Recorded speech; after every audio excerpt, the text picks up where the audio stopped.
Madrid, 1819. A quiet house stands alone on the banks of the Manzanares River. Its name, La Quinta del Sordo, the villa of the deaf man.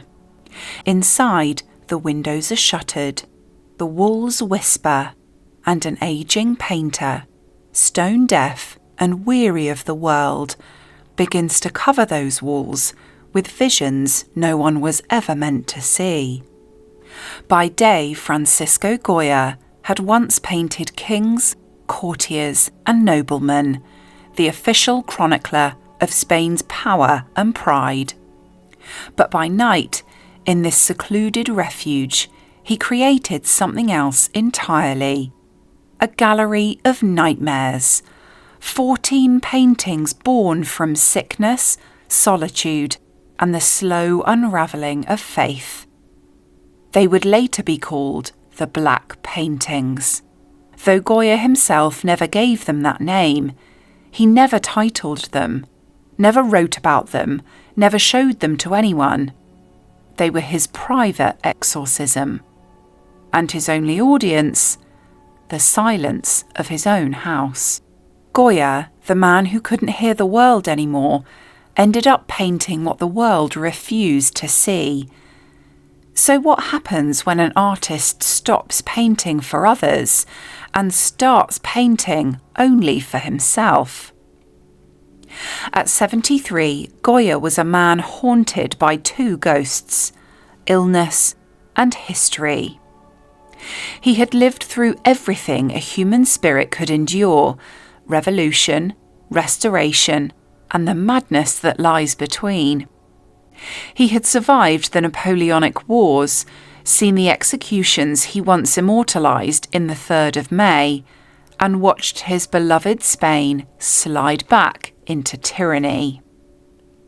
The liberal ideals he had hoped for were crushed, and with them, perhaps, his belief in humankind. The villa's name, La Quinta del Sordo, the House of the Deaf Man, could have been a cruel joke or a perfect prophecy. Its previous owner had been deaf. Now so was Goya. Cut off from the sound of the world, he found himself in an eerie kind of exile, one not measured by distance, but by silence. The once sociable court painter who had dined with kings and flirted with duchesses now spoke only to shadows. Isolated, suspicious, and weakened, he retreated from Madrid's court life into that lonely house, turning its walls into the stage for his private theatre of horror. There were no royal portraits here, no mythological scenes or heroic battles, only the spectres that inhabited his mind.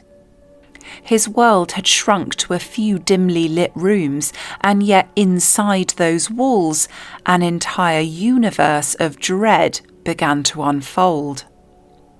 The medium itself was defiant. He painted directly onto the bones of the house, as if he wanted the nightmares to become part of its structure, unremovable and permanent. Each brushstroke was a whisper in the dark, a conversation with the only companion he had left, the echo of his own thoughts. And in that silence, something extraordinary happened. Freed from expectation, Goya began to paint not what the world wanted to see, but what it feared to see.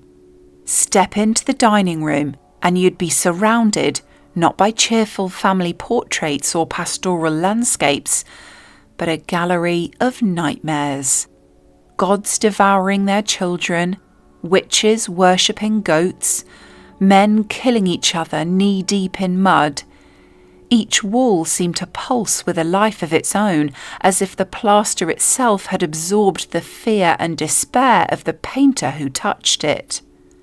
The most infamous of them all, Saturn devouring his son. There is no golden myth here, no Roman grandeur, no idolised heroism. Instead, a half-naked giant eyes wild and bulging, hands trembling as he rips his child apart. The flesh, pale and glistening, hangs grotesquely from his grip. Mythology has been stripped bare. Only raw, unmediated madness remains. It's not a story meant to teach, it's a scream painted into eternity. Then there's the dog, deceptively simple, almost minimalistic. A lone head rises from a brown void, barely visible, gazing upward at nothing. No context, no comforting narrative, no hero to root for, just the unbearable weight of helplessness. Some see in it mankind searching for God, others see Goya searching for meaning in the twilight of his life. Either way, it's a dog's world, and Goya's stuck at the bottom, staring up, waiting for an answer that never comes. And yes, even dogs get existential crises. And in Witches' Sabbath, the stakes shift to the collective. The devil himself takes attendance. A massive black goat presides over a circle of terrified, cowering women. Unlike Goya's earlier playful jabs at superstition, here there is no humour, only the soundless sermon of fear, despair, and raw human superstition made itself visible. Every wall in the villa spoke, and though Goya himself could not hear them, the language was clear. The world had lost its mind. And here in the shadows of a deaf painter's home, it all stared back at him, and eventually at us. By the time Goya began the black paintings, he was no longer merely observing the world, he was wrestling with it from the inside out. The mysterious illness that struck him in his 40s had left him deaf, fragile, and increasingly vulnerable to the whims of his own mind. Some scholars suggest lead poisoning from his paints, others point to an autoimmune disorder. Whatever the cause, the effect was undeniable. His body and spirit were retreating, shutting down one sense at a time. The walls of La Quinta del Sordo became both a sanctuary and a prison. Outside, Spain was collapsing into reactionary chaos. The liberal constitution of 1820 had failed, and the old forces of oppression clawed their way back into power. Goya, once the chronicler of kings, now found himself powerless, watching as the world he had painted with reason and satire crumbled into fear and violence. Inside, the isolation was absolute. Friends were suspect, doctors were suspect, even the sunlight filtering through the windows seemed suspect, harsh and alien, failing to illuminate the darkness that had settled into his mind. Paranoia crept in like a cold wind, depression thickened around him like paint, and silence, deafening silence, became his only companion. The black paintings were not merely art, they were symptoms. Each brushstroke carried a pulse of dread. Each shadow whispered a confession. They were his diary, his therapy, and perhaps his warning to anyone who might one day see them.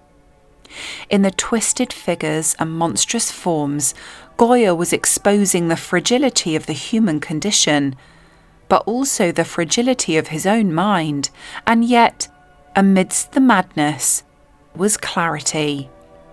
His technique remained fearless, daring, and modern before modernism existed. He painted not what he saw, nor what the world expected to see, but what he knew. He was painting the future, even as he believed he had none. A future where expressionism, surrealism, and modern psychological portraiture would echo the terror, isolation, and raw humanity he laid bare. and like a man speaking to ghosts, he knew that no one, not even he, could escape the images he had conjured. When Goya died in 1828, the black paintings did not follow him into history with fanfare or fame. They remained behind, covering the walls of an empty house, silent witnesses to the world outside. For decades, no one spoke of them. For decades, no one even knew they existed. The villa became a mausoleum, not just for Goya, but for his private visions. The darkest corners of his mind left to fade with the plaster and dust. For 50 years they slept, ghosts in oil, unnoticed and unbothered, while Spain continued its slow, messy descent into political chaos. Then came Baron Frédéric Émile de Langer, a French banker with a keen eye for the sensational and perhaps a slight disregard for artistic subtlety. He decided to save Goya's murals, a noble goal, executed with the delicacy of a butcher. Essentially skinning the paintings alive, peeling the plaster off the walls and transferring the fragile pigments onto canvas. A brutal, violent process that tore at the bones of the works themselves. Large sections were lost forever. Faces blurred, shadows vanished, colours shifted. What we see today in the Museo del Prado are ghosts of ghosts. Mere echoes of the raw, terrifying originals that once pulsed on those walls. If the paintings could speak, perhaps they would have whispered something bitter. We survived Goya, only to be killed by restoration. And yet, perhaps, there is a certain dark irony in that fate. Just as Goya's visions were never meant to be seen, they were finally revealed only through violence and loss. Their survival dependent on a kind of artistic sacrifice. The horrors that had been private, intimate and terrifyingly honest now became public spectacles. The walls were gone, but the darkness lived on, travelling across time and space, landing in a museum for millions to gape at in polite shock. Even in death, Goya's voice carried on, distorted, scarred but unflinching, and maybe, just maybe, that was exactly how he intended it. Goya painted for no one, and yet he ended up speaking to everyone. Expressionists, surrealists, and countless modern artists found in those walls the seeds of their own rebellion. Guernica, Bacon's tortured portraits, even the unsettling imagery of later 20th century cinema all carry a trace of Goya's private darkness. The scream beneath civilization, the naked exposure of human fear and folly, traces its lineage straight back to those dimly lit dining rooms and sitting rooms of La Quinta del Sordo. Each black painting is both confession and prophecy. They are Goya's own soul unraveling, laid bare in oil and shadow, and simultaneously a mirror reflecting humanity's future.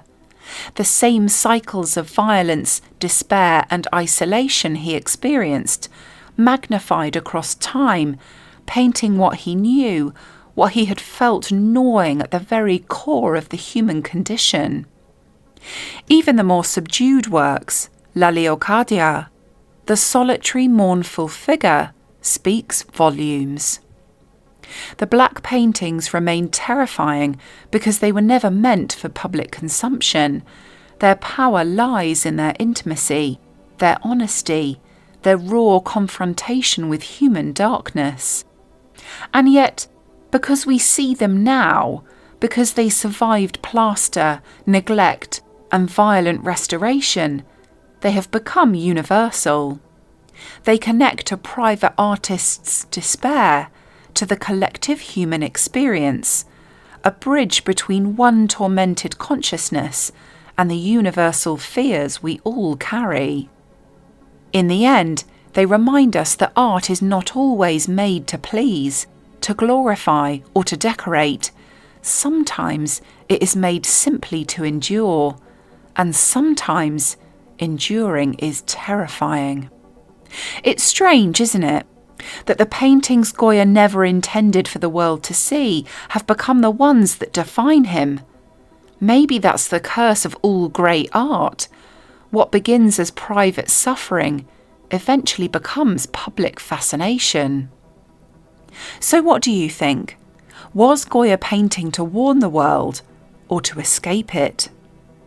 Drop your thoughts in the comments, and if you enjoy uncovering hidden stories in art, make sure to check out my other deep dives.